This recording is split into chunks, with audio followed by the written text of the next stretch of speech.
i Venecias është një partner i pazëvendësueshëm. Dhe sa i pazëvendësueshëm aq edhe i pabujshëm, i heshtur madje i Shqipërisë, që do të vazhdoj me patjetër të jetë një pikë referimi për ne, për të kuptuar sa më mirë se çfarë duhet të bëjmë më mirë në të gjitha momentet kur do të kemi dilemat e pandashme nga proceset e reformave dhe të ndryshimeve. Dhe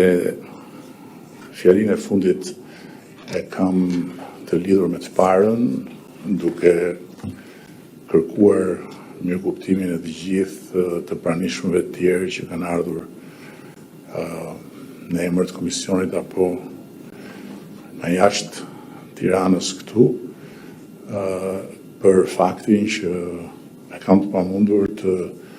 mos e mbyll me një falënderim shumë posaçëm për Xhani Bukikjo, për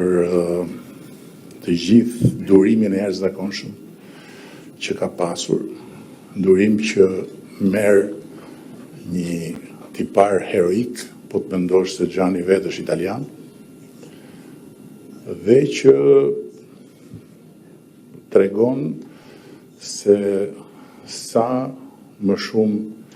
nevojë ka për durim kur ke të bësh me ne shqiptarët, edhe pse mund të jesh vetë italian që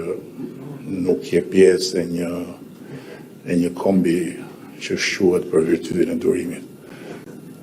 Dhe për gjitha të durim, Xhani, dhe për gjitha përpjekjet e tua për të lundruar në dallgët e politikës shqiptare dhe për të gjetur pikën e ekuilibrit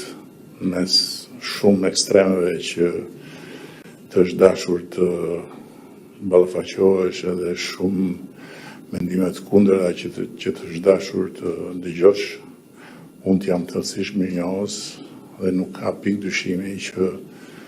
nëse Shqipëria nuk do të dedikojë një monument, dhe më mirë mos ta dedikojë, se ne me monumentet kemi gjithmonë një raport jo shumë afatgjatë, ti meriton